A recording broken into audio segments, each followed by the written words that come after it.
What's up, Leah? How's it going? It's going. How's the poops? Getting alright. Just normal. Yeah. Yeah. Gotcha. Say test, Leah. Test. Not bad. Test. Oh, that's a good volume. Ooh. That one gets kind of Getting deep, kind of deep. rumble there into the native 6 dBs. All right, that looks good. Yeah, sounds good. All right, so a little tick. Heads up, we're gonna be talking Halloween music, which is generally just we're gonna be talking about. This isn't part of the podcast where I'm just giving heads up. I'm gonna edit this bit out, but I want to give you an idea of what's gonna be happening. We're generally, when I talk about horror movie soundtracks, I'm talking about those crazy ass CDs you can get in like fucking Walmart for like $3, $5, have spooky sounds or like a bunch of them Creaky doors and shit? That kind of stuff? Okay. That too, but they also the main soundtracks off things, like, so you get like Tubular Bells and the Halloween soundtrack, that kind of thing. But that's generally what I'm going with. But we're also gonna have a little quick discussion about like things like the Monster Party theme song and just Thriller, Exorcist, and all those kind of things. We're gonna go into this podcast. We're not starting. Okay. What's that? Okay. But yeah, the recording looks good, and Oliver's hassling us, so Maddy just walked out of the room. But yeah, that's generally what it's gonna be about. Let's see, there ain't too much terrible. It's gonna be spooky sound CDs we're talking about, and Halloween music soundtracks where they've got like the Mountain King, the soundtrack title song from The Shining and stuff like that. But Good, because I have a little personal anecdote about one of them. excellent. All right, let's see what else we got.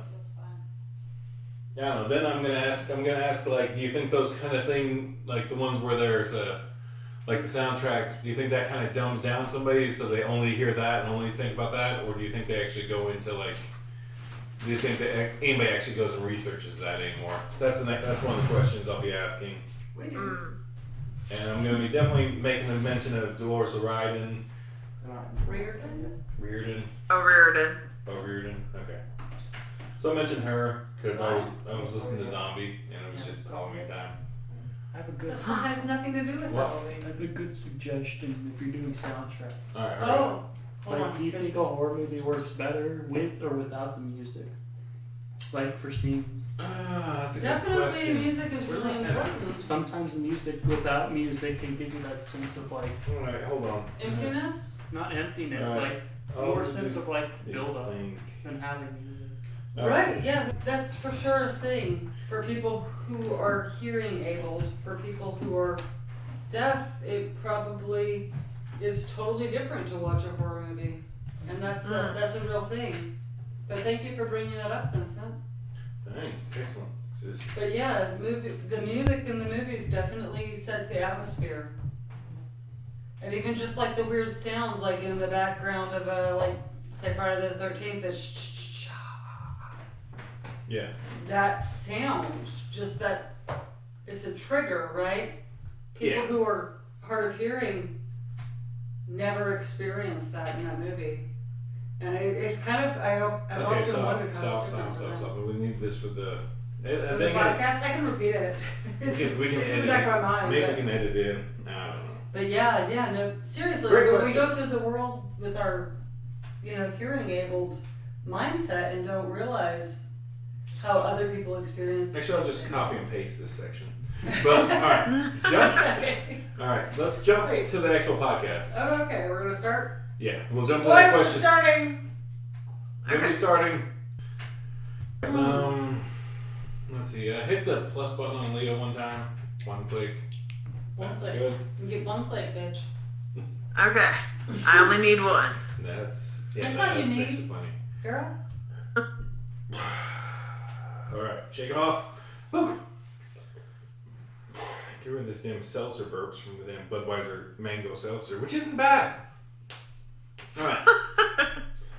Sounds totally gross. It's not actually as bad as the other ones. All right. What? Tell me as soon as you guys start. We are We're starting starting right now. In 3, Have some pizza. 2. Oh man, wait. Sorry. 2, 1.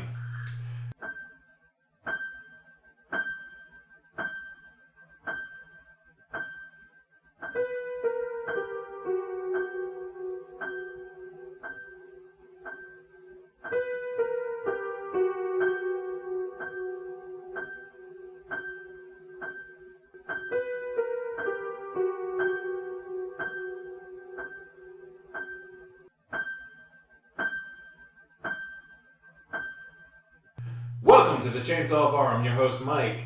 I am joined today, as often, with Madeline? and Leah. excellent. Today we're going to be talking about Halloween music. This is our 17th episode. We're in the middle of spooky season right now. And we're going to just talk about Halloween horror music, kind of like those weird little creepy soundtracks that you get where you can hear spooky crickets and all kinds of craziness. Or those special ones where you get just the theme songs from stuff. And also, like, we'll talk about movies that don't actually have theme songs. Kind of like, I don't know, Freddy Krueger doesn't have one. He didn't have like a weird soundtrack you don't think about. You don't think of the Nightmare on Elm Street. We'll talk about that I later. do. I think Freddy Krueger actually, I think Nightmare on Elm He Street has his actually- own theme song that the Fresh Prince of Bel-Air wrote. Okay, I was that- gonna say, I'm pretty sure that Goblin did a soundtrack to one of the Nightmare on Elm Street movies. And that's what we're going to be talking about here on the podcast, the Chainsaw Bar. We welcome you. Vroom. All right. So we'll jump into the regular things. You missed this section last week. We'll jump back a On page. purpose? You were in a good spot. You were in a good spot. I can respect that. But the 5 question segment, no context. Here we Okay. go. Number one Halloween candy. Go. Probably fun-sized Mounds and Almond Joys. Good choice.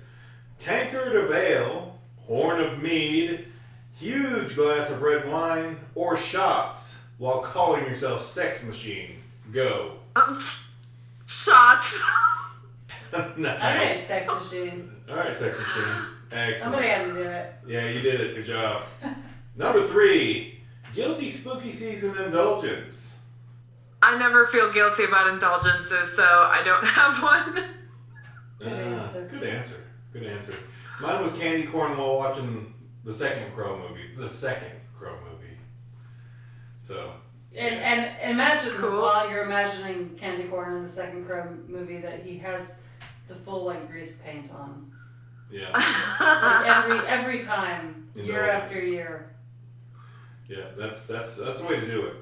All right. It's true. You Yeah, gotta it admit doesn't fail. No. Number 4 is a pumpkin spice latte a magic potion gone mainstream. Yes. Good. I've never had a pumpkin spice latte. Oh, they're flipping amazing. Oh, so good. All right, they're like a reason to live to Halloween. I don't drink coffee flavored anything, and I'm pretty sure coffee is involved with lattes, so I don't. I've You never could had one. you could have a pumpkin spice chai, Mm. maybe. Maybe Very. a little pumpkin spice chai.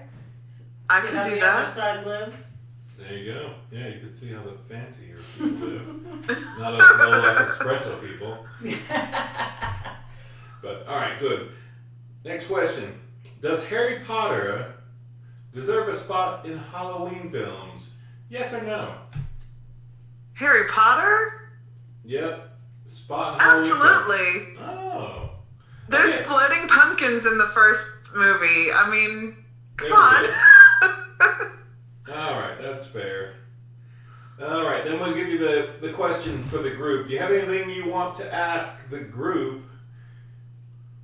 And that's the question. It's just like you want to ask a question that you've been thinking about, popping in your head. It's a free question.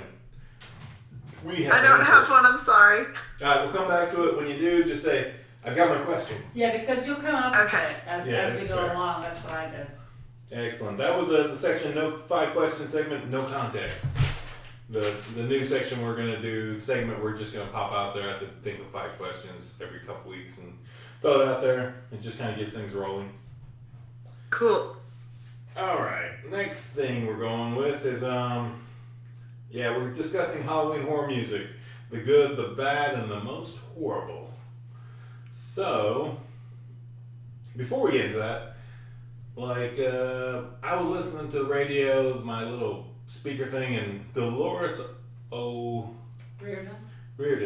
passed away on January 15th, 2018, and her song Zombie was covered by the band Bad Wolves, and it just played this week. I've heard it a couple times, and it's just catchy. It's kind of like teary, full, because that was a good time, weird era in my life. But you guys have any feelings about that song and that type of, I don't know what it was trying to say? Well, that song wasn't anything to do with Halloween. True. But it's Yeah, still I don't zombie. think anybody really, they say they know what the song is about, but I don't think that they can really comprehend just how bad it was over there and how, Yeah. Americans specifically just cannot wrap their heads around the actual heartbreak of that song, I don't think. Right, because it's about Ireland and,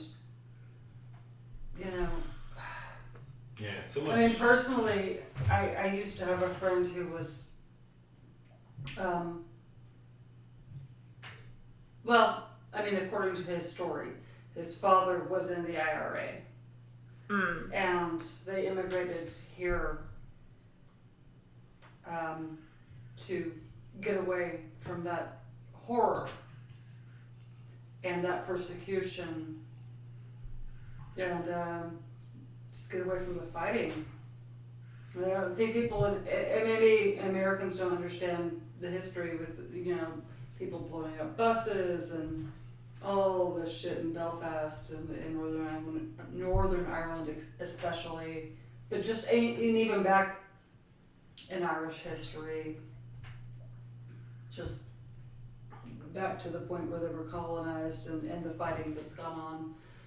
The foggy dew shit Yeah. of it all, like we don't realize how very, very serious and violent things were, and probably I'm gonna go out on a limb here, probably still are to some degree because I haven't been that long in it. Very so. Yeah. So, yeah, just from colonization, Oliver Cromwell, the IRA, just the whole shit. That's what that song's really about. It's not really about zombies. It's about people who Blindly following something, possibly. who can't get past their PTSD. Yeah. Yes. I mean, to me, that's what that song was about. Another opinion, but definitely, yeah. It's an intense song. It's definitely want to give her a shout out. It was just kind of like, man, I was looking forward to that. And then she passed away the day that they were going to record her vocals for the song. It's just like, really? Jeez, a bummer. Well, Things happen. All right. Yeah. Moving forward, let's get to the cut of our jib. We're going to discuss horror movie and music soundtrack CDs today on the Chainsaw Bar. We've all had them. We've all seen them. We all probably own one or two, maybe. Who knows? But that's gonna be where we start out with. Does anyone here own a Halloween theme CD? I might if I looked at my CDs. It's been a long time. So when you're saying Halloween thing, you mean like the random weird Like spooky Monster sounds? Mash and stuff like that is Yeah. what I'm talking about. Like I used to listen to it when I worked at Lowe's. They let us have a CD player outside in the garden center, and we would jam to to cheesy Halloween themed songs like Monster Mash and whatnot. Yeah, exactly. yeah. That's No, we have a exactly. lot, actually. Mike doesn't even know how many we have because we just had this conversation before we started the podcast where he was like, we have a couple of those like theme song sounding things. And I'm like, that isn't even the half of it. We have a couple of those. But we have, other than, what are you pointing at? Drop one. Other than like a shit ton of just horror punk and psychobilly and stuff like that, we have at least a couple of vinyl records of old horror radio shows, and Oh, that's awesome. and that copy of the Halloween Hootenanny from Little Steven's Underground Garage that your friend made a copy for us years ago. Made a copy of it, which is a fantastic CD. Yeah, if you can look that up, it's definitely. It actually was really good. It's just everything from like Rob Zombie to Lost Straitjackets. Those Straight Jackets to Rocket from the Crypt to Amazing Crowns. Was the Groovy Ghoulies on that? Maybe the Groovy Ghoulies. All these kind of Halloween themed songs, and sometimes Halloween themed bands that just that's their shtick 24/7, which I think is awesome. Like 365 days a year we're Halloween. We've also we get more intense into it this time of year, but I think like we kind of listen to that music all the time. You do. Yeah. Can confirm. Can confirm. I like this time of year. I do more, but I've been looking into some other stuff now recently. Yeah, my selection's gotten a little bit darker here in the last couple months, but it is kind of interesting. I'm getting more Nina Simone-ish, kind of that kind of vibey, that kind of just a lot more heart-wrenched kind of music now for the Halloween season. He's just been listening to Centerman over and over and over again. That's what he means by that. I mean that, but I also mean I've been listening to I got a couple playlists by her, and it's just like, this is just going way too downward spiral for me a lot of the times. After like the third or fourth time, I'm like, all right, that track is way depressing. That track is super depressing, and all right, let's keep going one more. That's like, all right, I'm out. Generally, the kind of way it runs. Now jump ahead. All right, that's where I cut off last time. Let's see what this one's got for the next couple. It's just like, there's 2 more tracks. They're just like, I'm out now. Yeah. It's bad around here. One of the categories we had on the other episode, the last time Leo was on here at least, was the most iconic horror movie song, and I thought we could maybe elaborate on that. Yeah. Because I was like, after that happened, because I was thrown under the bus, and I couldn't pull. I had to just like what was on the top of my head. But immediately afterward, Oliver came into the room and I said, "What do you think, Oliver?" And he said, "Well, obviously Tubular Bells." And I was like, "Obviously Tubular Bells. Jeez, Yeah. a 13-year-old can freaking pull that out of his ass." My mom saw The Exorcist in the theaters, and she cannot deal with that song still. Oh, seriously. That's one of the first songs like my kids learned how to play on the piano. That and the theme from Halloween, which was actually composed by John Carpenter, who apparently did all of the soundtracks for pretty much all of his movies. Which is he did that to save money, but it turns out he's good at it. It turns out he's really good at it. It's really, and it really just fit. He just, what an amazing genius John Carpenter is. But I was thinking about a couple of other songs that I think that are really iconic in horror movies, and I made notes here. But hey, you got any ideas on this, Leah? Where we're going before she just takes the whole thing over and this 45-minute like Maddy moment. I swear. Seriously, I've got a host here. So what have you got any opinions on this, Leah? Like, they exaggerate or build on what Maddy just said, because it is good stuff. Definitely, we all agree. It's fantastic. I mean, there are so many iconic horror movie songs and like or just songs that are associated with like darkness and scariness. Like I can't think of a single movie that Night on Bald Mountain was in except for Fantasia. But that imagery sticks with you.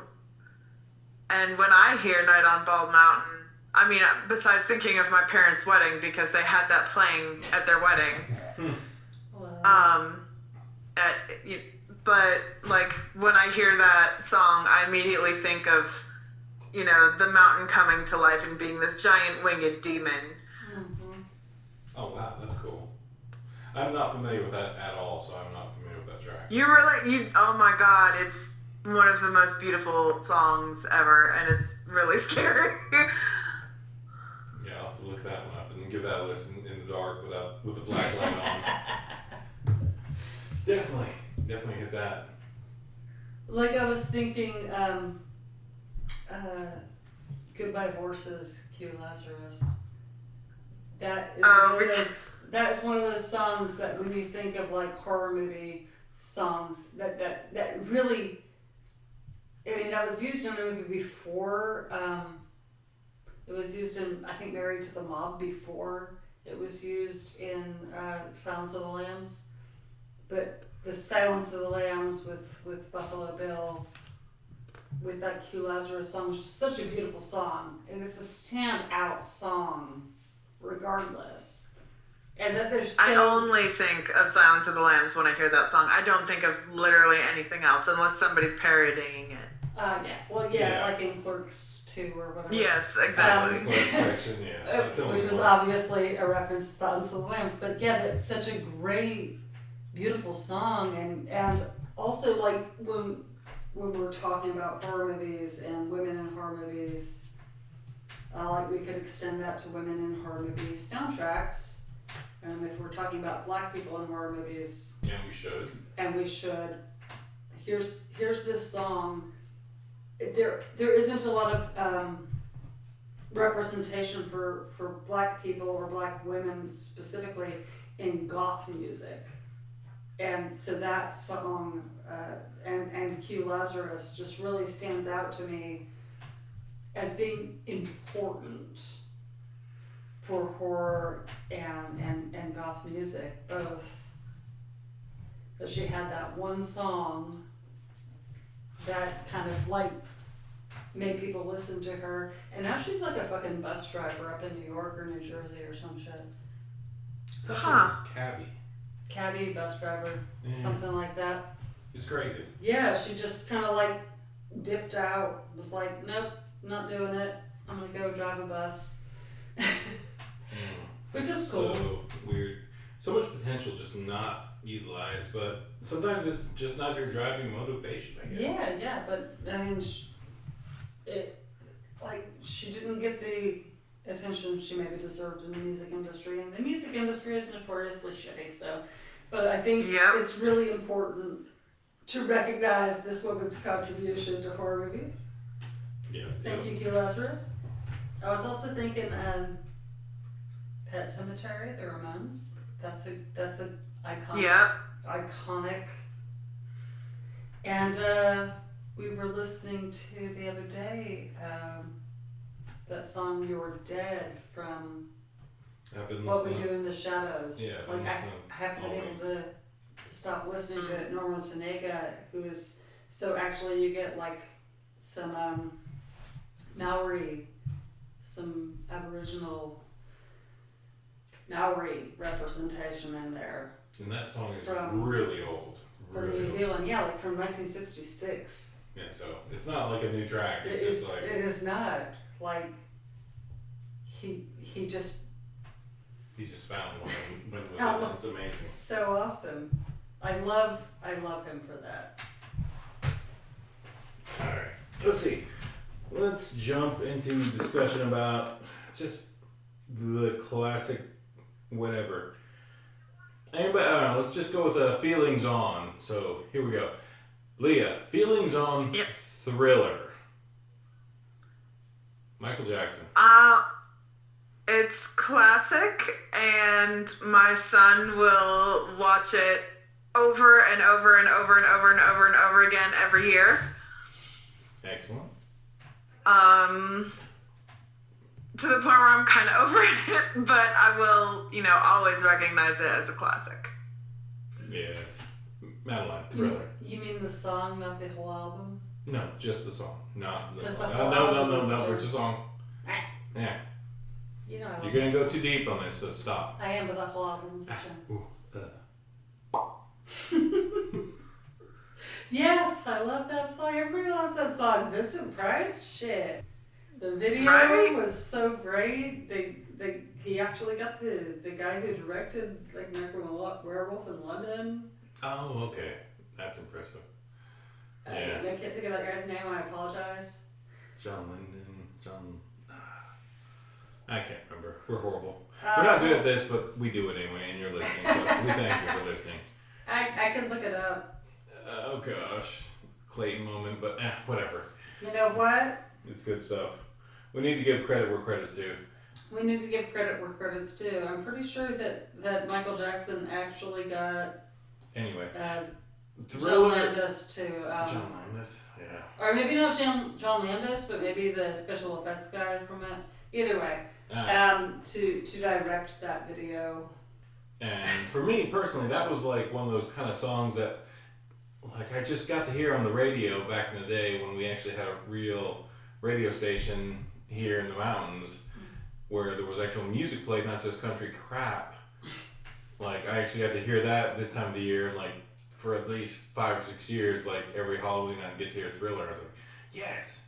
And then, like, I got to see it on TV, like, when those few times we actually had television with cable, and I got to watch MTV, and I got to watch the Thriller video, and I was like, wow, that's amazing!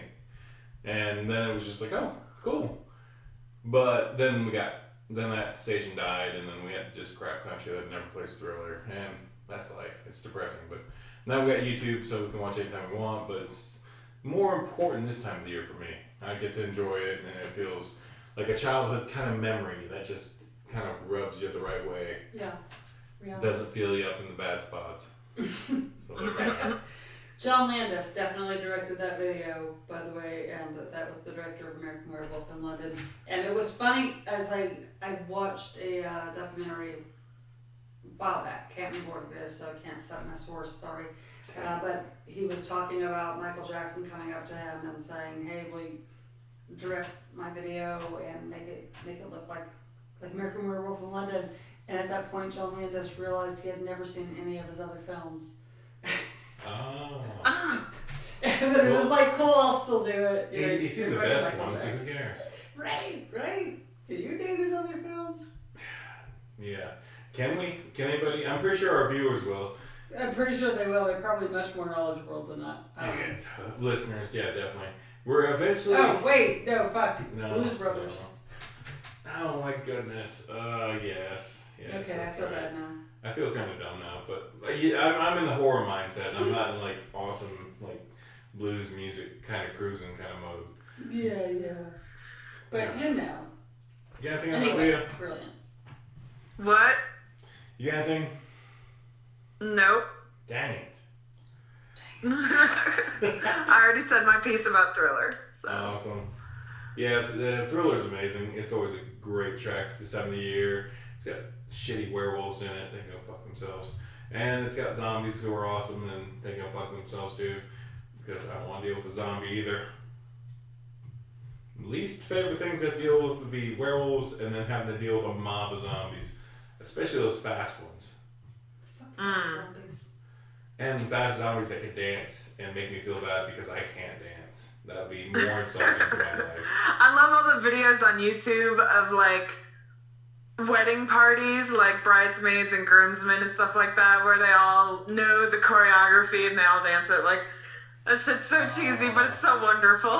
So cool. Yeah, but there's like that whole like flash mob thing going on. Yes, exactly. It's really sweet, and you know you can tell the ones that like really put the effort into it, and that makes me happy. So jealous of those guys. I really need to have more flash mob dancing in my life. Yeah. But since we're in a pandemic, It's probably not as likely to happen. it's gonna be 6 feet apart. It's just. Alright, let's jump to this weird one. You guys talked about it. I didn't realize it. I don't think it still exists. It's probably just a song. But there was not a long-standing track throughout the entire Nightmare on Elm Street that just played every episode that I can remember. And I don't think that's true. I don't think there was a soundtrack like that was that.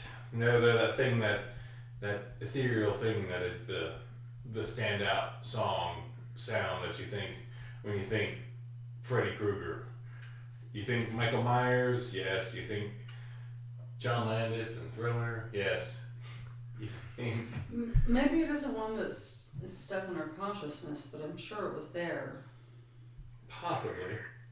I don't think that Freddy has his own personal theme music, but every movie had Yeah. like its own, like I want to say it was number 3 had the Dream Warriors by Dawkins, and Number 3. I don't remember which one had, from Will Smith, Nightmare on My Street.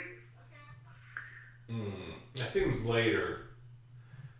Maybe the one after Dream. Maybe that may have been sadly the same frickin' era too. I mean, Nightmare on My Street was like around the time right before he became the Fresh Prince of Bel-Air on TV.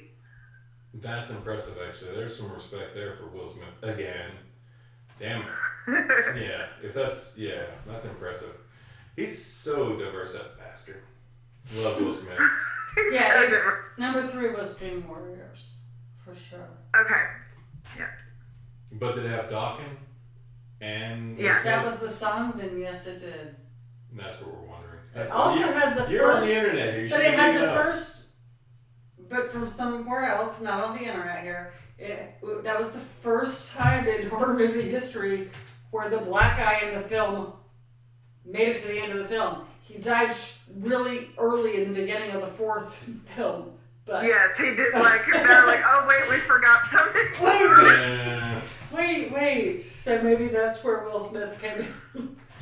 I don't know. I don't remember that song, but I remember that the black guy lived Yeah, that was. Yes, he did. in Dream Warriors. Yeah. First time. Woo! Yeah. Breaking ground there. Nightmare on Elm Street. Good job. You had something. 3. You got something. So good job. Because that was groundbreaking. So good for them. Good for the Nightmare. Yeah, it franchise. needed to happen. Somebody needed to make it happen. It could have happened earlier. Okay, before No. 1987. Yeah, Yeah, definitely before you said, but nope. but no, it didn't. That's sad. Well, Yep. But do you think these kind of films were intentionally not gonna have a theme song, or do you think this was kind of that era where it was a thing that they just didn't want to do? no, I think that they meant to have a theme song. Just sometimes it was catchier than other times. Yeah, it just didn't stick. Like, I mean, my son and my husband can tell you all the Friday the 13th songs, but I couldn't. Like most people can't identify, the starting music or the theme songs for all the Friday the 13th movies because they didn't work for anybody else. It's just my boys are horror movie nutcases, and so, they can recognize it, but I couldn't. Yeah, we're gonna have to kidnap you and then hold them ransom just to pick their minds for what they know sometime in the future. I know, right? I'm trying to get the husband on the podcast because he is a really great horror movie buff, but he's just not doing it yet. I'm gonna write a segment for him that he has to perform. He has to jump through the chainsaw hoop and do one segment, which is probably just gonna be one question, and that's it. And that'll be enough, actually. If we can get him on there for that one question, I'm kind of looking forward to it because there's at least 3 other people in my group of people that I'm trying my damnedest to get on this podcast. Yeah. Because they're super horror buffs, but they're super damn flaky bastards. And it's just Like, oh. I feel like if I could get him to sit down at your table and actually have a beer, I might could get him to do it. Yeah. Like, if yeah. he just didn't look at the microphone and he didn't think about what he was doing, he could probably do it. Yeah, he But could he have a definitely won't conversation do it over about the horror phone. movies because we have these all the time. Totally. Yeah, it's definitely gonna happen. You're gonna have him drive you out and then make him sit here and just look at us, and then eventually it's gonna boil up, and he's like, "I can't let that stand. You guys are talking bullshit." Yeah, we're just full Like, of shit, dude. It's like you We're guys just are talking talking out our crap. ass. It's like you guys don't know jack about nothing. Ugh. Ugh.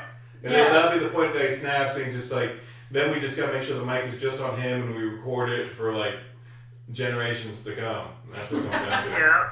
Preserved for posterity. Yeah, right, Yeah. serious. It's like your great great grandchildren will hear this and be like, "Yes, that is the gospel of horror." There we go. But we've been talking about, we've been thinking about this horror movie thing, horror movie music. I've been seriously just listening to Goblin.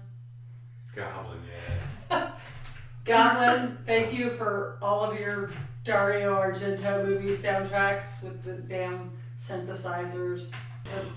Oops. Noise. So much stuff. So much. And then I came across a just on my YouTube search, I came across a person's like YouTube page, and I'm gonna go ahead and give him a shout out here because I really enjoyed this so much. The page, the person is called Confused Byproduct of a Misinformed Culture. And what I was listening to is they have like I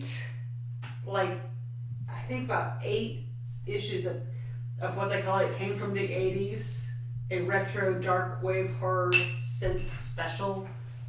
It's just all horror synth music, background music from random horror movies. The thing that I don't like about it is that you have to scroll down in the comments to get the damn song list and artist list. And it never tells you what movie it came from. It just sounds like you're basically in any 80s horror movie with a synthesizer soundtrack. Mm-hmm. So it's really fun to do your household chores or whatever you're doing. Chores and you're like, is somebody at the window? Yeah, but that specific to the 80s synthesizer, very John Carpenter, very goblin-y kind of soundtrack, even if these were like several different artists that were contributing to this. It was so much fun. I was just listening, kind of like background music that you kind of ignore, but it just makes you feel good. And you feel in a happy Halloween-y kind of way. Good spooky season kind of Spooky memory. season kind of way. Yeah. Yeah, it came from the 80s. We'll be actually probably linking that in the future because I've been talking to Gene about it and it's been bugging me and I'm not sure. I watch another podcast here and there and it's just like, that's not quite us. We're not photogenic kind of people. We ain't gonna then put our pictures out there for you very much. But I'm probably gonna upload all our past things into YouTube and we'll be on the YouTube system. I'm definitely not expecting to get any kind of money out of that, but I'm definitely going to be uploading us to the YouTube here in a few weeks. And at least that way. That on me. Yeah, but it hasn't happened. It's not happening for a bit. But then we're going to actually be depressed and have to read comments from people and not. Oh yeah, it's going to be like troll time. I'm going to need a troll hunter to take things down. So while we're on that subject, I think in our last podcast with Clayton, I said dysphoria, and I meant to say dysmorphia, and I'm sorry because that was I really was being dyslexic there. Alright, listeners, there you go. We're apologizing. I was just being dyslexic for a moment. Most people are a little bit. There we go. Alright, that's been corrected, edited. Corrected, edited. Check. Alright, you got anything you want to share with us right now here, Leah? Your fun question you thought of? I can't think of anything. Alright, let's move forward then. Oh! Yes. Yes. Madeline, you were talking about, oh shit, what was that show with Sailor J in it? Nosferatu. Yes, I finally watched it, and I quit watching it because I really love it and I want to pay attention to it, and I'm not paying attention to it when it's on. Here it comes. And it seems more like a Christmas thing to watch. Santa's land is your home. Ride the roller coaster. You're gonna love Santa's land. Nobody's sad here.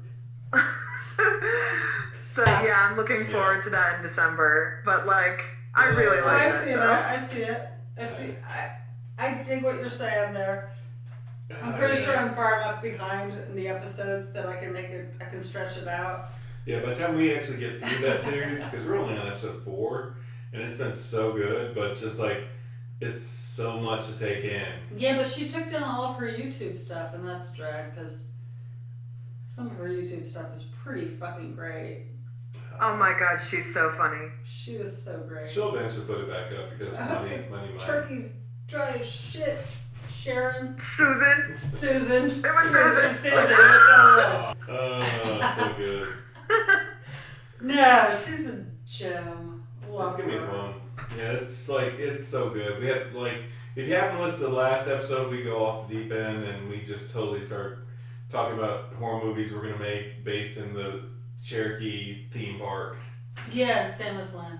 Oof. We're gonna make it. Oh, wow. Yeah, we're gonna totally bone rush Santa's Land and make that happen. I had a really good That would idea. be so cool. I had a really good idea for a horror movie. Nobody else thinks it's a great idea. Mike has his arms folded across his chest right now, but I had this idea for like Cursed Object horror movie, and I think Jordan Peele should direct Yeah, it that's a great because I can't. Arms still crossed. It's a great idea. I love it. It's like Cursed Object, the Humpty like glasses with the Groucho Marx glasses that Chuck G from Digital Underground puts on to become Humpty. Okay. And like, yeah, but Shock G, yeah, so it has this kind of like Gremlins kind of feel, like he goes into like a gag shop and ends up buying these glasses, but they're cursed, and then every time he puts them on, he becomes Humpty, and then he like finally like breaks the curse of this, you know, embodiment of Humpty that has possessed him, and throws it in the river or whatever. Somebody else picks it up, they put it on, and they start singing. It's actually happened because, like, for some reason, sometimes I just, like, start singing the Humpty dance. The Humpty. Yeah. And I thought, what if we could make a cool-ass horror movie where, like... I think the that you should possession- email Jordan Peele and tell him all about that. I'm thinking that maybe if I could get Shock G on board, he'd have more of an easy time. Shock G, if you're out there, Hashtag the one who put the Curse satin glasses. in my panties. and mine. Hey, it was broadly in our panties. If you could like get Jordan Peele on board with this, because I think it's just a really cute sketch that would work really well for Key and Peele. If you could But pull it, I'm too white to pull it off. or you could damn Quibi it.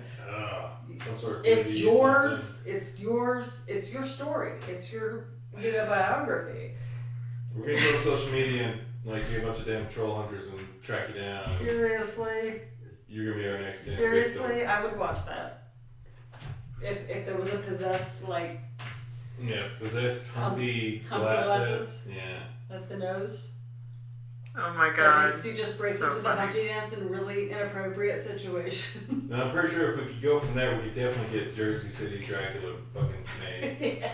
Ugh, For real, so for real, for real. I really feel like I would watch that. Jersey Shore Dracula. If It's gotta happen. somebody had possessed It's been a while, people. You know what's out there. It's in your back. Digital Underground. So many good movies, like the Nosferatu, Santa's Land. Like, we should just be making horror movie parodies. We're funnier than other people. We were pretty terrible. People would probably be like, "What the hell's he mean?" What's up? It's like, yep, our production company is just the worst. It's like Oh. Fangoria would be giving us like 1 star out of 90. and be like, yes, they gave us 1 star. Winning. Seriously, I would consider that winning. Yeah. But yeah, that's pretty much where we've been. It's good stuff. All right, let's jump ahead. Next question for the group.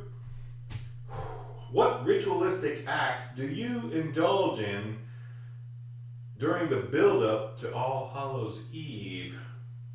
Seriously? Yep.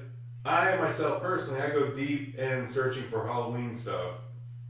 Shopping for a cool t-shirt, or looking all through all the Halloween DVDs, looking for the good stuff. And definitely pawn shopping like a freaking pawn weasel, looking for good Halloween horror movies. That's generally what I do during this time. Then I, of course, like, when I can't do that, I'm just shoving myself full of candy corn. Alright, Leah. Leah? You can also say Madeline and then bounce it back on her. Yeah, go ahead. Go ahead. Because this is a deep question. I'm just doing both of you, so deal with it. But I already have my thoughts wrote out, so whatever. This guy lives with me, so he knows.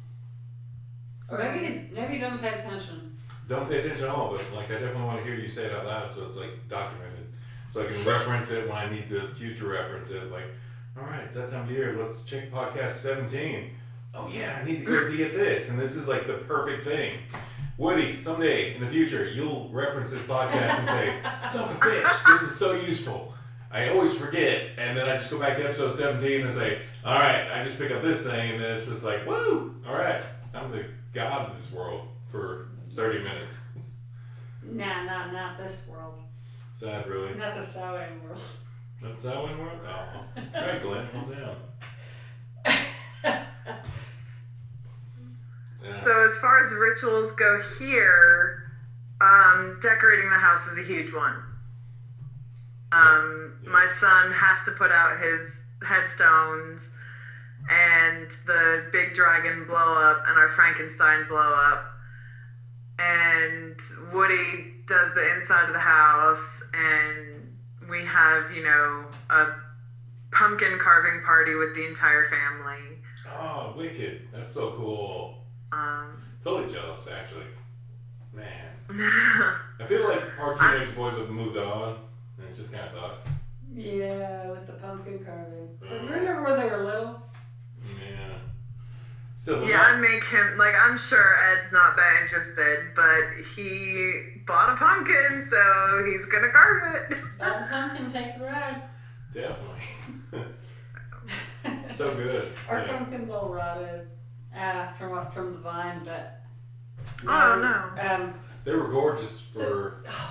They were gorgeous until I picked them up off the ground and realized that they had already started getting rotted on the bottom. Yeah, you gotta put, you have to put something under them so that they're not touching the ground when they start to ripen.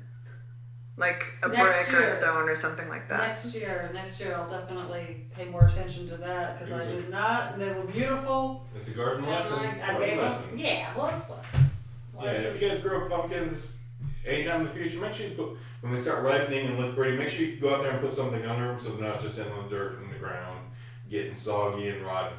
Yeah. Yeah, and you'll have gorgeous little pumpkins.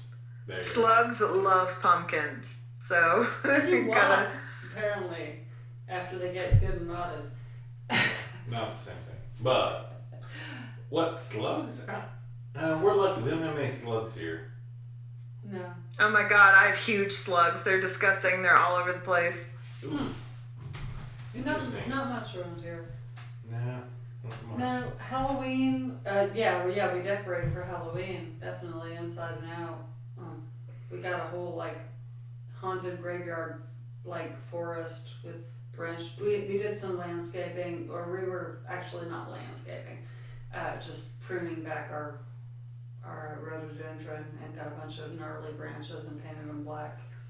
Nice. And because all of our headstones have lost the stakes that stake them to the ground, we could just put them between the branches, and it kind of holds them up, and it looks like this cool haunted graveyard forest thing.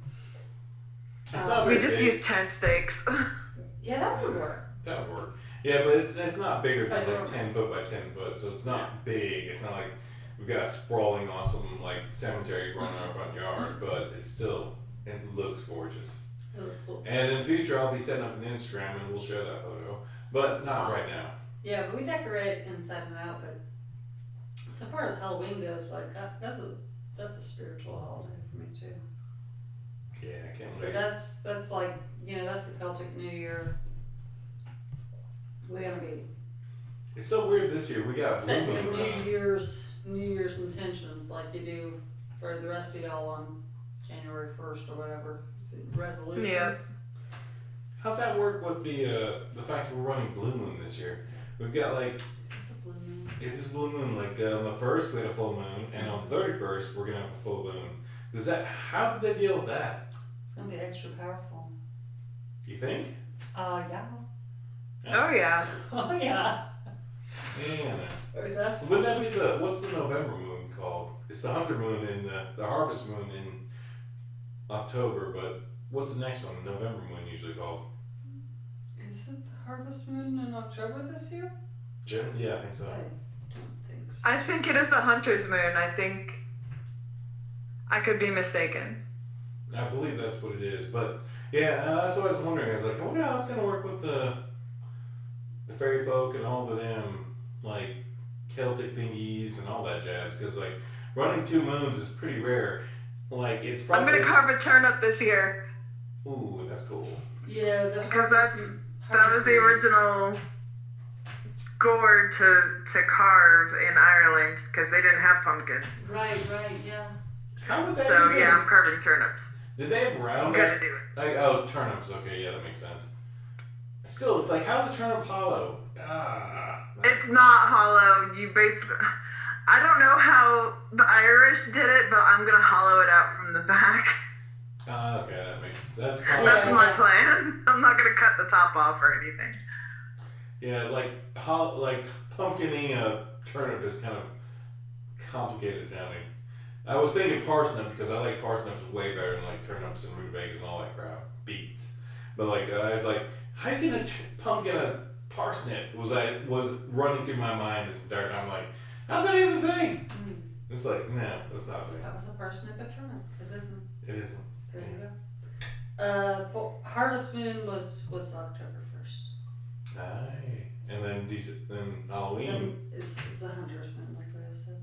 Ooh, we're definitely. Oh my goodness! Sorry, got a little excited. That sounds fun. It's like, I've seriously got to find a copy of Night of the Hunter. That's all it comes down to. Wait, do we not have a copy of the night? No, like my copy, like on the eBay, the Criterion Collection, the freaking guy chimped out and said, no, I don't have it. And then he fucking refunded my money. I was so mad. What about It took 3 weeks to then get that sorted out. And I was like, I still don't own it. And you said you had it and you were going to sell it to me at like a reasonable price. But nope, didn't happen. So I'm still searching for a copy of Night of the Hunter. It's only been released on Criterion Anybody wants to Collection. just send us one? Anybody out there in listener land? If you do have a copy of the Night of the Hunter, keep it. Just damn keep it. We can stream it, and that's not Also, as good. if you have a copy of Cemetery Man, Delamore, Put that on an altar and keep just that worship too. it because that's so amazing. and don't loan it to anybody, Ever. because you'll never get it back. Mm-hmm. Even the soundtrack is like the cheapest you can find is for like $30. So disappointing. So upsetting. I know. I used to drive around with my bestie from college, blasting that soundtrack, just being complete fucking weirdos. Just completely. Nobody knew what the fuck we were playing. It's just like random horror movie soundtrack. Yeah. But we liked it. Alright, the next question I was going to run by you guys was the Halloween CD music soundtrack stuff. Do you guys feel that dumbs down our listeners or dumbs down our like general sheeples? Because every year, like, you can go to Walmart and like there's a big stack of them. There's like 6 different versions of like Halloween music soundtracks. Yeah, I can't really give an opinion on that because I don't really buy that. I know, it's just like I bought a few. I've definitely bought at least 3 or 4 in my lifetime easily. But I don't know if it dumbs me down because like I've never looked further into like the Mountain King sound. Whoever did that, Bach or whoever did Yes, Bach's Toccata and Fugue in D minor. Exactly. So That is the song that was playing at my parents' wedding. it's, Da-da-da, da-da-da-da. yes. Oh yeah. Yeah, so that I've never looked further into that. Like I've never looked into his other hit tracks. I've never further looked into his other like. Bach. I've never looked into Bach the Bach. is really, he is like the Yngwie Malmsteen of classical organ music. He really is into how technical he is and likes to show off all his notes. Like he's really, Bach is hard to listen to. Ah, that sounds so arrogant. Okay, and so no, I grew up like playing strings. Ah, so you're out here. Okay. I grew up like Oh, playing gosh. violin and cello and bass. So yeah, you had to learn Bach. And your feelings are? And my feelings are like Leah's onto something there. Good job. Yeah, it's good stuff though. It's classical music. Yeah. If listening to some freaking random Walmart Halloween CD gets you to listen to classical music, yeah, that's not anything lost. That's true. I agree. There we go. That's And I just- think that it makes horror and scary things accessible to the basic bitches of the world. Like, it doesn't dumb us down because that's not where we go during spooky season, you know? Or to But, the like- highbrow bitches of the world I'm so basic. who might look down on something that they think horror is like this, it's for the less cerebral of us. But Bach is Bach, right? So Right? Like, La Danse Macabre, I forget who did that. But, new one? that song is creepy as fuck. No, and- it's definitely not the new one. It's definitely not the Ghost version you're thinking of. Yeah, because no, she's not thinking of Ghost. Ghost does a song called Dance Macabre, and it's fantastic, and the video is amazing, and I love it. But it's definitely probably not what you're thinking of. So if you guys like Ghost, that's a great song. Those guys are so weird, synthesizer. No, I'm not talking about Ghost. I'm talking about the classical song La Danse Macabre.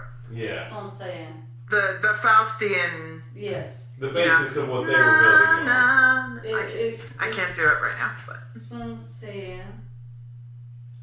Danse macabre. Anyway, yeah, I tried to belly dance to it once. It didn't work out. Ooh, Can you that sounds also cool. saying? Sounds so fun. Yeah. Alright, so do you guys own any spooky sound CDs? Specifically the ones that have spooky sounds that you own, that you purchased yourself personally, not just something that your husband bought or Not that- anymore. Nope. Alright, so of course I'm the only one that did it. Screw you guys.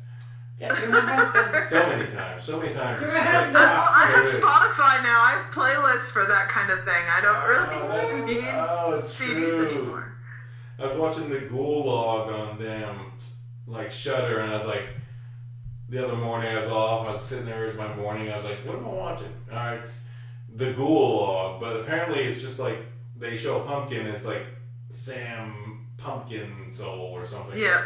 And I sat there and watched it for like 5 minutes. I'm like, this isn't a director, a cast, a choreographer, and a whole cinematographer, and like there's a set. And I'm sitting here and it's like, it's a pumpkin with a candle in it. It's literally just a background to put on. It's so like, I don't- so depthy in the description, but you're just sitting there watching just a jack-o'-lantern with a candle in it, with a background and the occasional them throwing leaves around. And it's Yeah, so that's all it is. awesome. And it's just like, that could be cool. But I'm like, is there something else going to happen? Is there going to be somebody slaughtered in the background? And after 5 or 6 minutes, I was like, I just can't commit to this. This is 60 minutes long. This is a whole movie. Wait, you were trying to watch this? I was trying to watch it, yeah. And I was like, alright. I thought it was like a Spooky Sam Pumpkin. It's the Gulag for this season on Shudder. Right, so like the Yule log when Except they just for, constantly have the fireplace. Yeah, except It's for it's for people that don't have fireplaces. You have the fake fireplaces on your TV, and it's essentially the same thing. this year it's got a name. It's Sam. Last year it was just the Ghoul Log, and it was just a cool little pumpkin. But this year it's got a whole production list, which is different than last year. Last year they just called it the Ghoul Log. This year it's got like produced by, directed by, with special That's appearances weird. by, and I was just sitting there looking at the description. I was like, the description and all that. I was like, that's a lot of Last things. year sounded really cool. It was alright, and I was sitting and waiting for something to happen. I'm like, what am I watching? Did they put all this effort into this just to make a pumpkin sitting there just looking cute? And I think that's it apparently. But I can appreciate that. Okay. But I proceeded to go watch like something else immediately. Can't remember what, but it was something more related. I'm wondering this, like, if I dress up like a ghoul for Halloween and people assume I'm a zombie, wouldn't that be fun just to like sit there and be like a total snob and be like, you don't know the difference between a ghoul and a zombie, really? That's such a dickish move. Is that such a pretentious? Pretentious dickish move, yes. Pretension in an area where you don't need to be pretentious. I feel Right? like this really speaks to my soul. So wrong. So Like, wrong. come It's been, on. it's been the Chainsaw Bar, thank you. Happy spooky season. Jeez, she's a dick. Click. It's been on my mind since we watched that Vincent Price movie the other day. Oh, let's go into that. Let's do that. Yeah. But that wasn't on the list, man. Yeah, it's not far off because like the rest of this is just kind of like okay, but let's do that. Let's leave it quickly Oh, that. so Let's do here's that a part. movie you need to watch, Leah. It's What on movie? Shudder, It's on Shudder and it's epic and it's really old and it's really fun and campy. and so adorable and it's got It a just butt made my ton night. of famous people. And if you love the young ones, you're gonna definitely love this. You're gonna love, yeah, if you liked the young ones, and you like horror, And you like Britishness, campy horror, campiness. and if you hate human beings. Yeah, if you hate humans. I do. And you like a little bit of blood in a glass and tomato juice and just Vincent Price in general, just being Vincent Price awesomeness. This is the film for you that just enjoy and no context, just go watch it, enjoy it, and just kind of be like, what the shit? Because this is Vincent Price's The Monster Club on Shudder currently. It was done in like 1983, I think, or Early 80s. 81 or 83. But it was that. It was just that era when the Brits were trying to figure out how to make a cool hip thing, and they were going with this angle. So there's like little vignettes in it.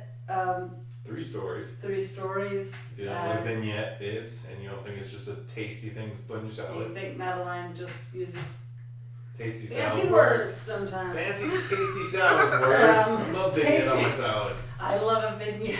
I love a balsamic vignette On my salad. with some goat cheese.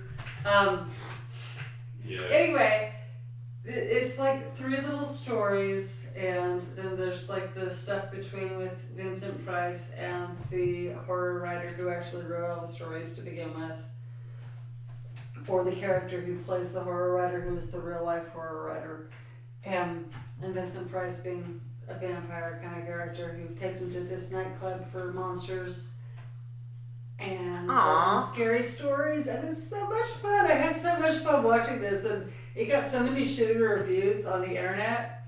I was like, y'all suck. This is adorable. This is campy. It's fun, and honestly, like, these stories are fucking relatable. Like, you relate to the monsters. You relate to the monsters, 100%.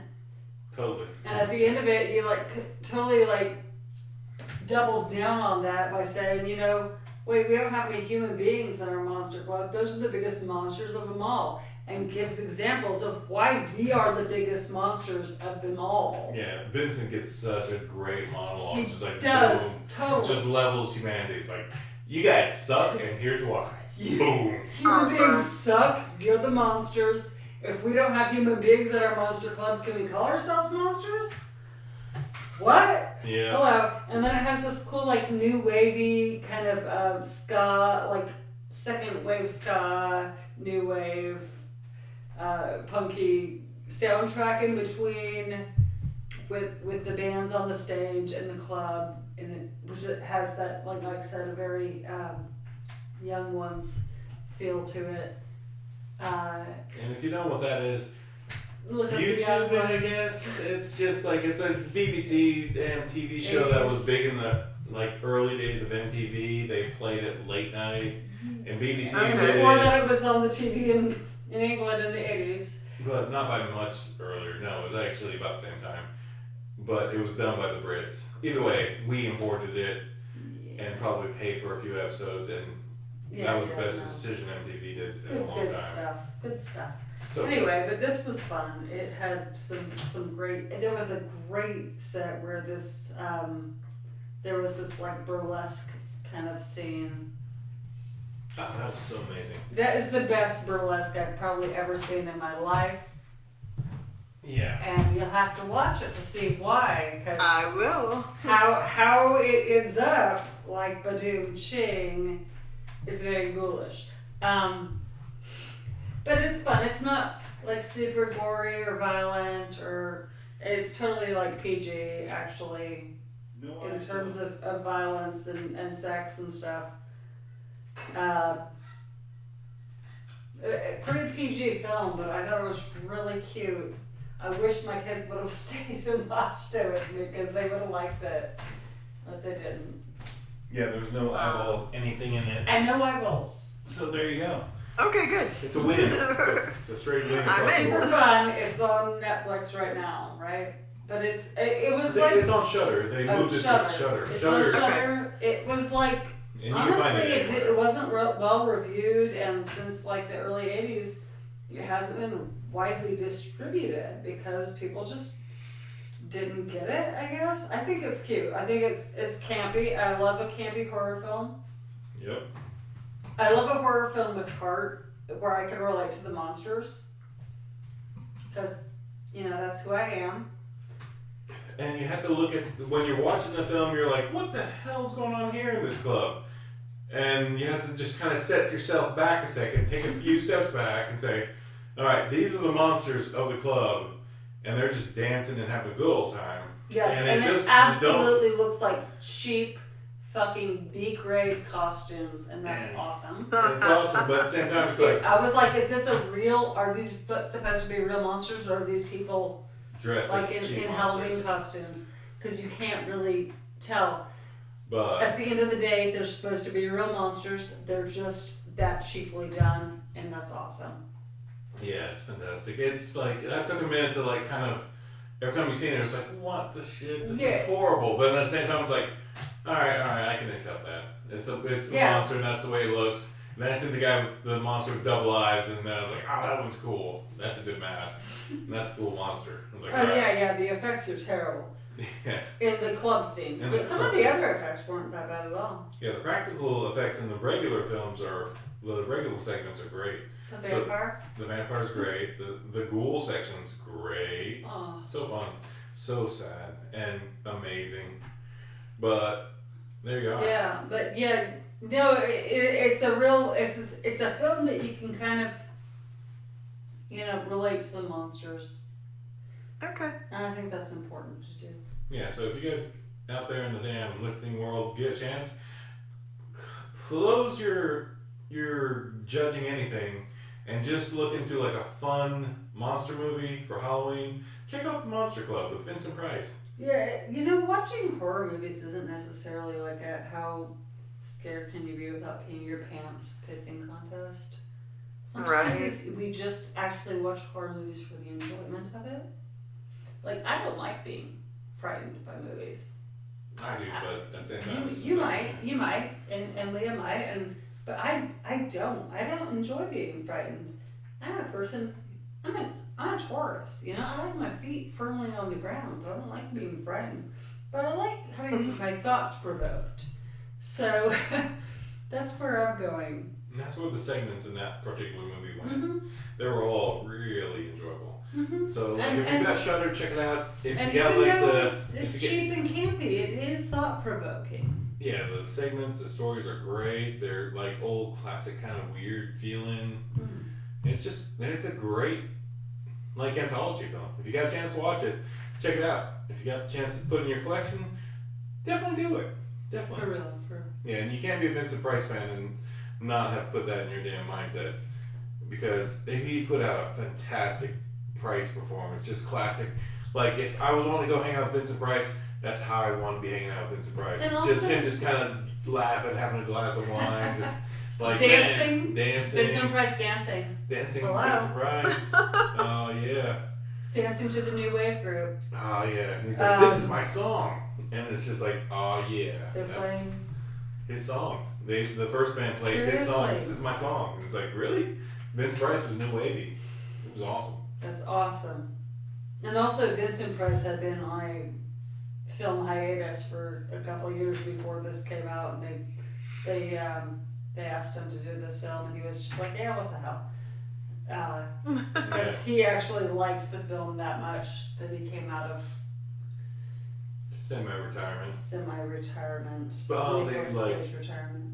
I'm pretty sure he also just did it so he could wander around like London and wherever and just get some food recipes and just go eat really great food wherever the hell he was. Because that's Vincent Because Price. that's Vincent Price. He was a foodie by heart. I love that guy. He's just a good character, man. Foodie. Yep. Good stuff. Honestly, and if you out there in listener land don't know, he actually published a couple of cookbooks with his wife that are pretty fantastic. If you ever get a chance to pick one up. You may not have the kitchen to do it, but they're awesome to read because he had a classical kitchen himself with copper pots and a big setup. But he loved cooking, so Vincent Price definitely had the big kitchen. He had the baller kitchen. But still, it's fun Aw. to read. Fun to read. Yeah, Vincent Price and his wife cooking it up. He'd sneak around and ask them chefs, I was like, "What's the recipe for this fancy dish that's number one right now?" And then they'd be like, "You're Vincent Price, so here you go, here's the recipe." And they'd slip it to him and he'd keep it and he'd publish it later. And he had all these cool recipes, test them at home, make sure you can make them, and it's like, ah. And then he published them in his big book. Subsequently, if you're me and you were just a server for 20 years and got in with your chefs because they know you like cooking, you can also pick their brains about recipes. Mm-hmm. I still do. Yeah, one of the few benefits of being a server in a fancy restaurant. You can get damn chef opinions on things. And it's good. Yeah, I can get tips. Yeah, you need to learn to cook, people. Because in about 5 or 10 years we'll be in the apocalypse and all you're going to have is like grass and turnips and maybe potatoes if you're lucky. And you're going to have to know how to damn spice that with whatever you have laying around. Seriously? Like every time I go out in the woods, I'm like, what can I eat? I'm looking around, like, what can I eat here? Is that weird? Is that leaf edible? Is that piece of grass edible? No, I'm actually like looking at everything I know is edible. Like, is that edible? Is that edible? I need to look that up and see if it's edible. And that's a lot of things. It's like that's a foodie mindset, and it's great. It's like if you go on you don't go on walks, you go out on exploration trying to find damn ingredients. The guys go out there on their longboards, and I'm like walking down the woods and looking to see what I can eat or use. That's such a tourist thing. What can I eat? What can I eat? Yeah, it's so Taurian. Oh my god. Yeah, dude, I got like all these lamb's quarters here pulled up out of the ground. That was funny because I'm like gonna we went out. replant in my garden. Yeah, because we went out fishing. It's like, all right, I know where we can go fishing. It's not probably gonna have anything in it, but it's a fishing day and it's probably gonna rain. But let's go fishing there. Then immediately Madeline's like, I can eat that. Are those lamb quarters? And she like Googled it on her phone and she sat there. I was like, I think those are lamb quarters. And she like plucked up a bunch of them and then took them home and we double researched them and like she made a big pot of them like from the bits she plucked up. And they were pretty damn tasty and we didn't die. That's the tastiest damn fucking wild green I think that's my favorite, and I know other people they like Southtown or the really young Touch Me Not, what's it called, Jewelweed. But for regular people, it's like a soft, really super soft spinach leaf kind of It's green spinachy. plant. It's called wild spinach. Yeah, it's called wild spinach. Most Sometimes- people around here call it. Here's the fun thing. We pulled a bunch up. It roots. It's adorable. I'm gonna put it in my garden and grow it. We're gonna With probably my put it kale down. and my mustard and my spinach and my cress. We'll probably stick it around by the river there sometimes in the future, so it'll like grow wild and take over. Hopefully. I threw a bunch of seeds out there. Oh yeah. I So threw a like bunch of hopefully like we'll actually have some farmhands. living by us. We got a little stream right behind the house here, and we hope that we can get those because those are amazingly tasty little greens. Oh my gosh, that's so good. Yeah. And then you crave it. Like your body craves it Yeah. fortnightly. It's just ridiculous, but Lamb's quarters are a hell of a drug. hell of a drug. Hell of a drug. Right. Good stuff. Ah man. Yep. All right. Let's see. You can pull it up from the root and regrow it, folks. I'm telling you, just don't put it in a pot with too much, you know. It's a weed. It doesn't need to be fortified by the soil. Yeah. If you're cooking it, just kind of like pluck the leaves Just off. and you just saute it. Saute it. Throw a little salt on it. Boom. Done. Don't rub the white stuff off it. It's a weird thing, but you'll have to look it up. It's a weird little plant, but it's got like a little hexagonal square stem. And that's the way you can tell it It's actually really easy to identify by the in stem. nature by the stem and the little white Leaf texture stuff. on the underside of the leaves. It has a little white kind of film on it that makes it waterproof. And then where the leaves hit the stem, it turns purple. So it's actually really easy to identify. People think it is hard. People think it is easily confused with deadly nightshade, which it is not. Because for one thing, deadly nightshade has thorns, totally different flowers, etc. What I find it's easy to confuse with is jewelweed. If I don't look at the stems, because the leaves are very similarly shaped. Good stuff. But jewelweed is not poisonous, whereas deadly nightshade, obviously by the name, is. And jewelweed probably isn't as tasty. Jewelweed is definitely not as nutritious. Probably doesn't taste But as good. I've heard that jewelweed, if you get it when it's real young, is actually quite tasty. How you pronounce it? Spell that jewel? Like a jewel, Jew. It's not like a Jew. Not like Jewel. yeah, not like a Not like a. not like a vape. Not like a babe or a race of people. But because I sit here Jewy, Jewel. Jewweed. All right, jewel. Jewel. Yeah, Or jewel. touch me not. It's sometimes. Touch me not. So generally, that also tends to grow around poison ivy. So be careful out there, people. But jewelweed is It grows around poison ivy because it's the antithesis of poison ivy. right because it's Exactly. the antidote. So, Yes, Real. that's it. The antidote. It's fantastic, but jewelweed is perfectly edible at any stage, but it's just Leah, do you have any ideas about the jewel weed? How do you prepare that so it would be, I don't know, the solution to poison ivy? Do you have any idea about that? If you rub the flowers directly on the area where you were just exposed to poison ivy, that is the best. But otherwise, you can press the flower. It takes a lot, and you put the flowers into a soap or a lotion, and but the ratio has to be really high. And yeah, and you can find jewel weed soap at like the mom and pop hardware stores and stuff like that. Hey, weird. But honestly, if you live anywhere where jewel weed grows, you can just pick. You gotta make a real strong tea of it and freeze it into ice cubes, and you can just rub it on the poison ivy. Yep. And then the cooling and the and the medicinal properties of the plant come through. That's what I do. I've never used it myself personally because I'm not really. Because you don't pay attention to what your wife says. That's why. I don't go out as much as possible. I hate the outdoors. If you can put me on a longboard. I'm the exact opposite. Yeah, exactly. It's like I'm getting older, so like my reaction to poison ivy is terrible, and that's great.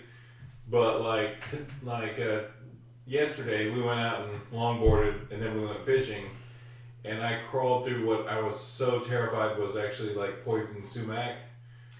And I was like, oh, that looks like poison sumac, but I really want to see if I can catch anything in that stream right there that's sitting right next to it. But it's real hard to identify poison sumac around here. Like it looks just like dog hobble. Thanks. Yeah, my husband can identify them all, but I can't. But I'm not, as far as I can tell, I'm not allergic to, or I wasn't allergic to any of them. I got poison ivy for the first time 2 years ago. Like, all the time I spent outside, never ever got poison ivy, poison sumac, none of that, poison oak. And then my goats got into something, and I pet my goats and got poison ivy on my arms. Yeah, I never got poison ivy as a kid growing up in Oregon, but when I moved out here, and maybe it's just a different strain or something, super allergic to what we have out here, but I wasn't in Oregon. I could pick poison ivy. I could like carry a bouquet of poison ivy around it and have no effect on me. I just wasn't allergic to it, but out here I'm much more allergic to what we have here. But yeah, poison ivy is my bane of my existence. Like I have facial scars, body scars from poison ivy. Yes. Like, oh gosh, ouch. Like it is horrible. Like I'd get into it and it would spread up and down my body. It was like the bane of my childhood. That's why I don't generally go out at all. Like forget that. I don't need to be in fucking pain for the next 3 weeks from poison ivy. So it's like, I don't need to be out there. Screw that. The pain is the itching. Itching is worse than pain. That's pain. It's a type of pain. I don't care what you say. But yeah, I don't need that. It's like, yeah. It's like, but that particular spot was worth trying out because I know my skin has decided, we don't give a fuck. You're gonna we don't give a fuck. We're not gonna react to that anymore as much. Mm-hmm. And it's just like, we're giving up, we're shutting down, we're retiring. Have fun not feeling anything, buddy. Yeah, great. Thanks. Love it. Sucks to get old, but it also doesn't quite suck to get old. And that's the way I feel about it. Alright. Leah, what you got? Go. What got for what? That's You're gonna put me on the spot, dude. We're throwing you under the bus. Quick thing. Idea, because we're just about at the end of this podcast. I'm just trying to throw something out there. Seriously, my next line is little drop of poison ... and that's my next thing. It's like, really? Okay. What's your drop of poison, Leah? I don't know. I have earrings called Little Drop of Poison. It's a Tom Waits song. It's a fantastic. Yeah. I don't know. Sorry, I didn't mean to. Yeah. We probably don't know the rights to that, whatever that wolf sound was in the background of the house, but hopefully they don't come down the hill and try to kill me and fucking infringe copyright infringement I on was me. just trying to see my messages. Oh man. Yep, wolves suing me. I like is my the worst. earrings with a little drop of poison. Tom Waits don't sue They're me. little green glass drops with wings and green skulls for a head. So they look like little angels almost, and I call them the Little Drops of Poison. Oh, that's awesome. Good. That's pretty sweet. Yeah, Tom Waits is a little drop of poison For me, it's definitely one of those little tracks that I kind of listen to Every day. every day.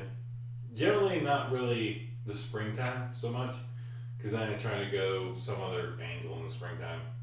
I'm trying to get Maybe a punchy. more uplifting Tom Waits song. Yeah, not in spring. Generally, it's like more Motorhead, kind of Metallica-ish, kind of like let's thrash out some stuff and get ready for summer. And not going in the Right. forest, not going in the bush at all. But yeah, Little Drop Poison, love that track. Yep. Can't hate that. It's so boom. She left in the fall. Damn.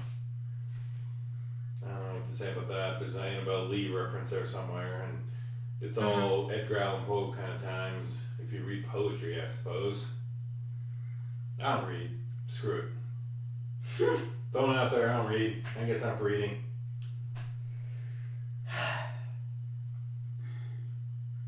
So our kids been having to read a lot of Edgar Allan Poe though. 8th grade curriculum, poetry. They started him with the Walt Whitman, or no, it wasn't. It was Robert Frost, and we're on to Edgar Allan Poe for the spooky season. Weird. I've never read any of those, except for a little bit of Poe, but not really. I was a government subsidized Indian, and they really just kind of said, "All right, here's English. Here's a little bit of it. Read it," and that's it. Don't really dig deep into it much because you're not gonna like what you find. Because we're still trying to eliminate you. Honestly. Because bury my heart it will Like, name. Here's a blood degree. Enjoy it. We're eliminating you slowly and methodically, so much so that you won't even notice it. But there we are. Enjoy. Don't read poetry. And really, it's like, all right, here's something, here's something, here's something. Poetry wasn't really on our lists. It's weird. That's my childhood. I don't know. Yeah, well, that's pretty shitty. Yeah, federal government. Deal with it. Yeah, well, we all had public education, Mike. Yeah. Yours wasn't a federal land installation, Right. so there we are. Seriously, they didn't let us. They didn't teach me to read that shit either. I just did it Yeah. because I was lonely. Did you read any of that stuff, Lee? Yes. See? You Also guys- went to public school, but I went to public school mostly in New York. Oh, nice. Really? Was it? And- How was that? Because like I can't imagine schooling in New York at all. Like It's it sounds so weird, so alien to me. It's like you're on a different planet with that kind of learning system. It is more, I guess you could say, thorough. Like, if I had stayed up there, I never would have graduated, but I moved down to North Carolina in my 10th grade year, and therefore I was able to just coast along and make it. Nice. Wow, that's. What the hell does thorough mean? What the hell did they do that was more thorough than, I don't know, whatever you picked up down here, I guess, in the South? Because thorough sounds scary. Was it the, I don't know how to explain it exactly, but like curriculum? North Carolina is just behind. Yeah. Like if you were in 8th grade up there, then you come down here and like the 10th graders are doing down here what the 8th graders are doing up there. Yeah, same for West Coast. Interesting. It is the same with the West Coast, yeah. That's Yeah, nice. it was weird, and also fashion-wise. Got But nothing. true. Fair enough. That's interesting. That's a different perspective. A lot of you guys might have no clue what any of this means at all, because like a lot of our viewership outside the 40% of the U.S. are weird outside good old boys like Northern Ireland, and Australia, UK. Let's see what else I remember. There's a couple other amazing countries. Canada. And oh gosh damn it. No.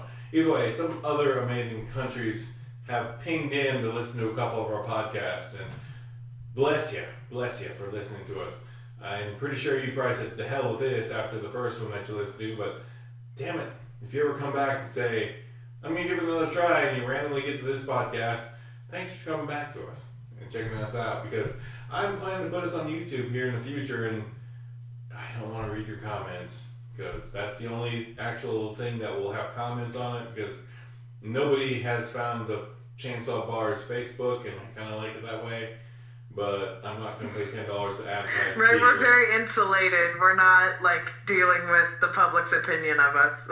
Yeah, and here in the next week or two, I will probably actually go that depth, and then like you guys can sit there and read the comments and be like, man, those guys are stupid, or damn, they just drink way too much in their podcast, and blah, blah, blah, whatever the hell they're gonna say. But Gene's been pushing me for YouTube for a while. It's like, we need to put on YouTube and make a lot of money. And I'm like, Gene, we're not going to make any money on YouTube because we're an explicit, go fuck yourselves podcast. Because I like cussing and I like talking about horror movies in my pure voice, which is just profanity and sacrilege. I like it that way.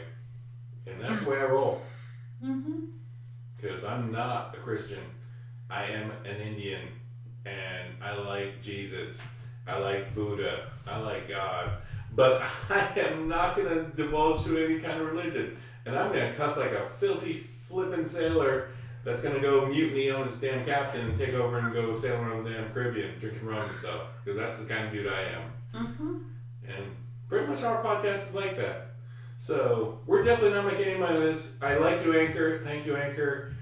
We're keelhauling y'all. We're keelhauling y'all. And we should be putting some Anchor commercials here on here just because democracy works. The end. And I don't even know what that means other than democracy does work. And if I chop this little segment out here, democracy works. Would that it would. Would that would. This is going to be chopped out and copied. You're going to hear this at the beginning of the episode because I think democracy works. It's going to give us a big penny.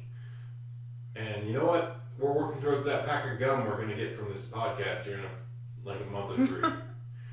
So democracy works. America. America. Not even. Oh man, if they give me a penny, I'm going to be so stoked. Thanks, Democracy Works. Woo! Democracy Works is actually just an association that helps people learn how to vote proper. And they got some great tools. I looked at it. Seems good. They help people get the vote out. It's not a partisan thing. And they just kind of educate people on voting. Yeah, I can't really hate it. I spent like 20 minutes trying to decide, am I going to commit to Democracy Works as a commercial for this podcast? Yes, I am. And here we are. Yeah. Boom. If you think voting is important, definitely. You know, it is as disheartening as it is right now. Truly. As absolutely defeating as it is. And we have an 18-year-old son right now that is a first-time voter who is like, man, douchebag versus shit sandwich, Mom? Really? This is what I get my first year voting? Yes, son. We didn't get Bernie with the chair. No. Corona's not taking out the other guy, so I'm kind of mad. So, well, there it is. Oh well. Yeah, Democracy works. It can work when it works. But democracy does work. So does democratic socialism, children. Definitely. Like my tribe, socialist is shit. That's the way it rolls, people. Just step it up, step back. Whew. Democracy works. We thank you. Give us some pennies. Or don't. But definitely keep working at Democracy Works because, damn, we need to be able to vote and make our own dumb decisions informedly. And that's that. But, alright, there's a commercial. God, I can't believe I worked that in there. Yes! Leah, what you got? I'm going to throw you into the bus again. What you got, Leah? Come on, give us something good. We need content. We're fucking running on fumes here. I'm sad. We've been doing it a while, Mike. I know. I'm just kind of reaching. Yeah, actually, we should definitely. We're cut this almost off. at 2 hours. Yeah, we're almost at 2 hours, dude. We're at 1 minute, You're 1 gonna hour have to 34 pare us minutes. down a little. 1 hour 34 minutes. Damn it, people. He'll edit it down. Sure. After editing, we definitely could lose. Yeah, definitely lose 3 minutes on that commercial. But For sure. anyway, that was a good time. Halloween music, yay or nay? Madeline, go. Yay. Yay. Freaking all year round. Yay. Always yay. Always Excellent. yay. Always yay. All right. Really, that's about it. I don't think we got anything that you missed from episode 16. Double check It here. was the Veronica thing that we didn't involve Leah in on purpose because it had so many eyeball issues. Yeah, that's true. All right. Here's a good question, Leah.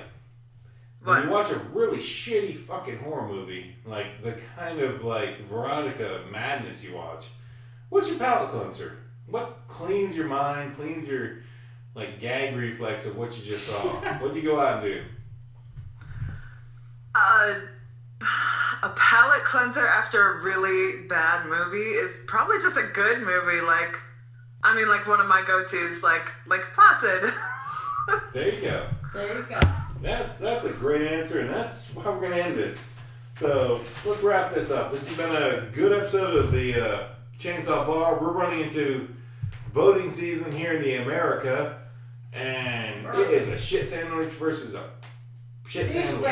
Douchebag, piece of garbage, and a weirdo that we don't even believe in, and a weirdo that we don't believe in. And here we go. It's America because democracy works, I guess.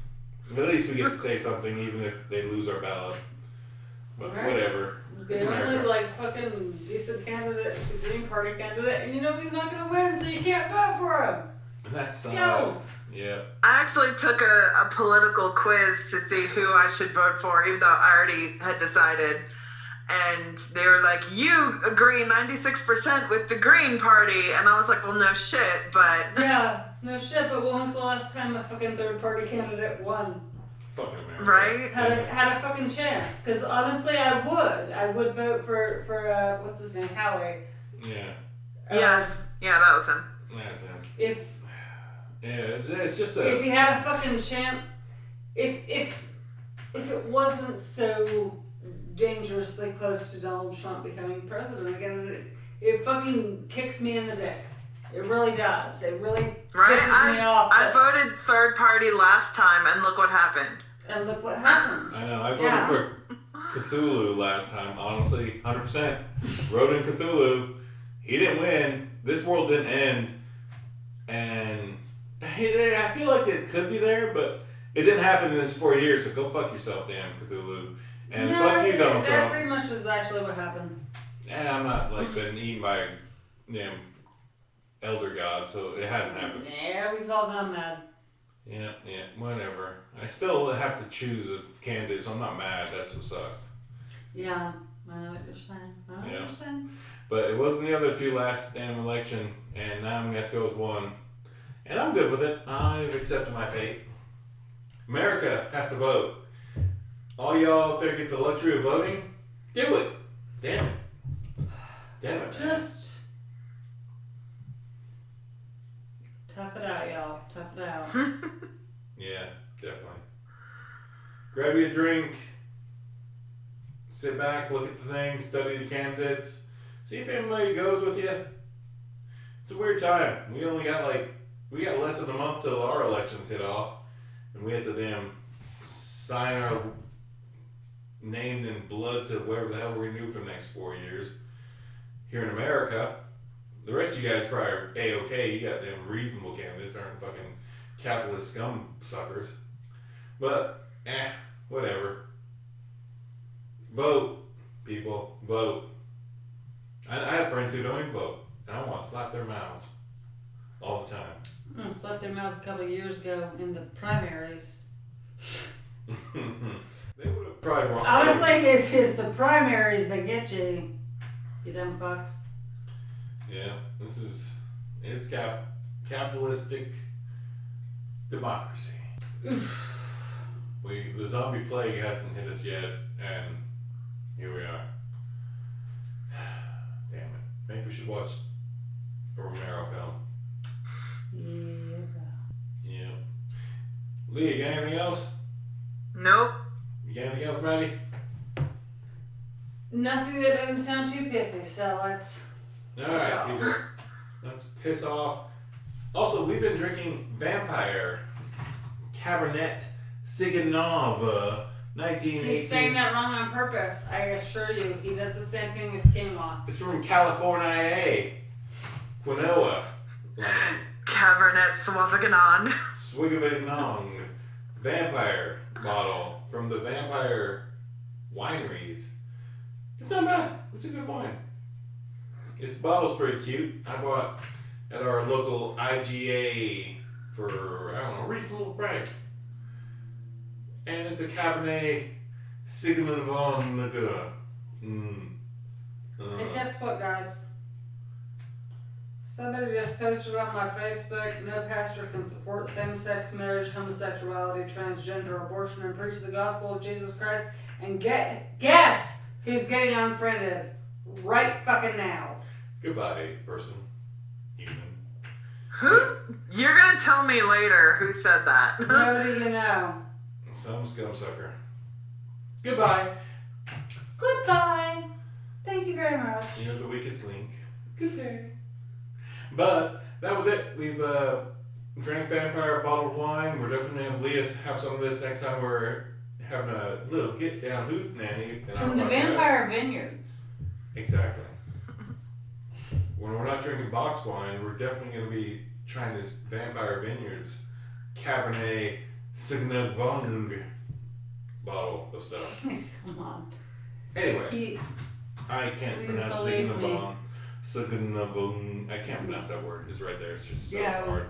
Jesus, Mike. Sauvignon Reims. Seven. Big names. There you go. There we go. That's it. That's it. All right, people. This is us at the Chainsaw Bar. We appreciate you listening or not listening, but get out there and vote. Watch you some horror movies. Get you some wine. Get you some good fancy ass water. Get you a sparkling tea. Get you something tasty. Listen to our podcast and relax. It's the greatest season of the year in the upper Americas, I guess. It's turning fall here. The leaves are changing colors. The mosquitoes are dying. It's awesome. I'm loving it. This is the best time of the year. No mosquitoes. Anything, Leah? Nope. Damn it, man. I'm good. Good Maddy? night. Dun, love you. All right, people. Love you too. All right, on 3. 1, 2, 3. Vroom. Vroom. Thank you for listening. Woo!